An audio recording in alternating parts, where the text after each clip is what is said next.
CeeLo Green has been dropped from a number of concerts throughout the country after he made controversial statements about rape on his Twitter account. Now, he made these statements after he pleaded guilty, or I should say no contest, to slipping an ecstasy pill into a girl's drink back in 2012.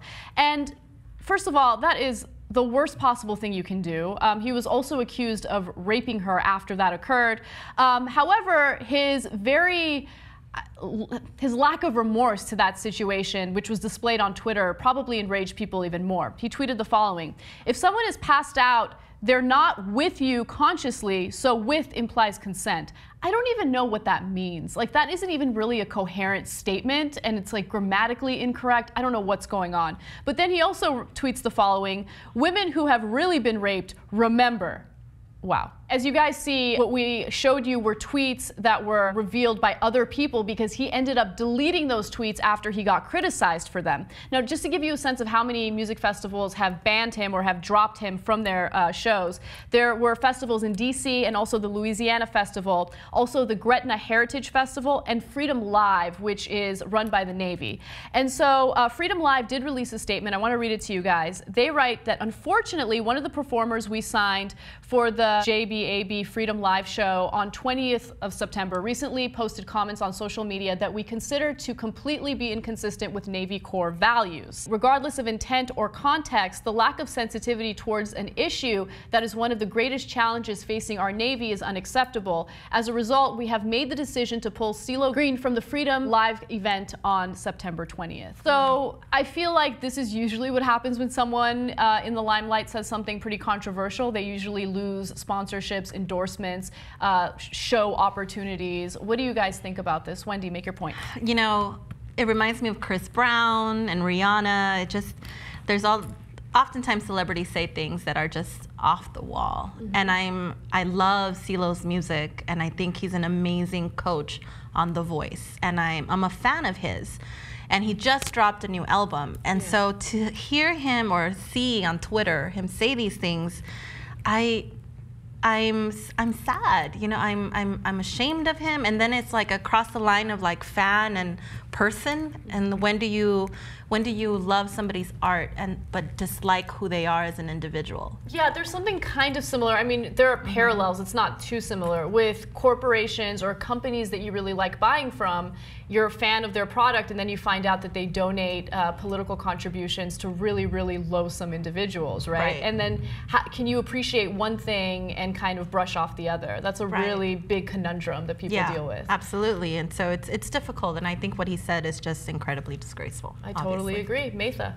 Two things. One, first off, is that social media has proved to be a curse and a blessing for celebrities because it gives them opportunity to self-promote and to promote their companies and any projects that they have coming out. And then it's been a curse because we've been witness to these diuretic, stream of consciousness thinking tweets. I mean, he's not the first to retract a statement that has been that is absolutely horrendous.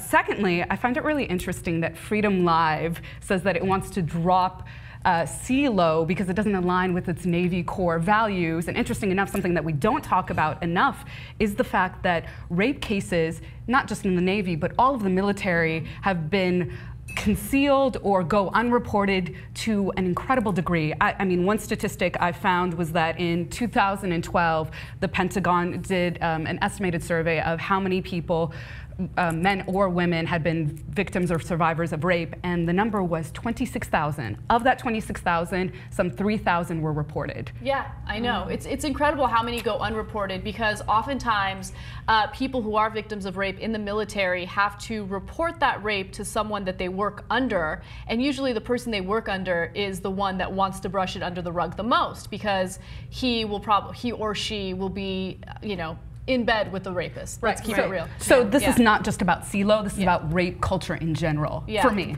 Absolutely. All right, here's the question. Have you ever engaged in any type of social media scuffle? I feel like as public figures, we've all fallen victim to that.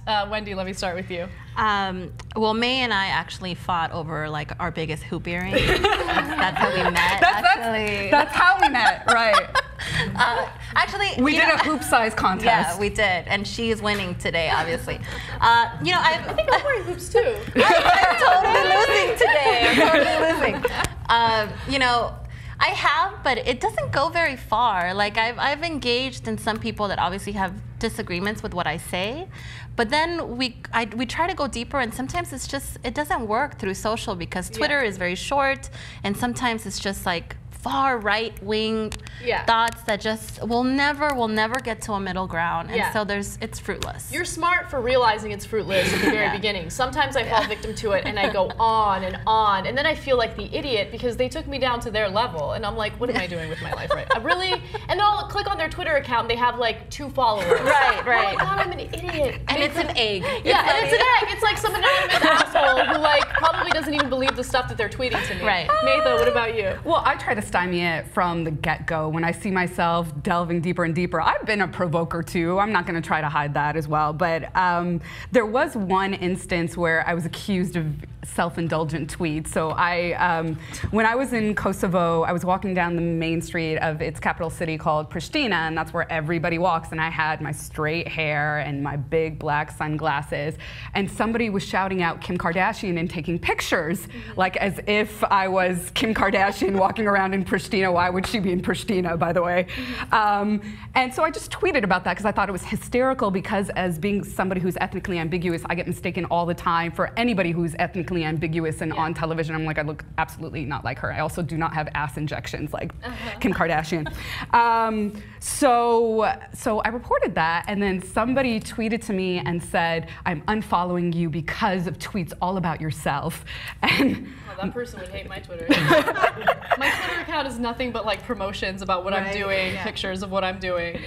So that's what Twitter's for. It's supposed to be self-indulgent tweets. I thought to tweet a photo of us.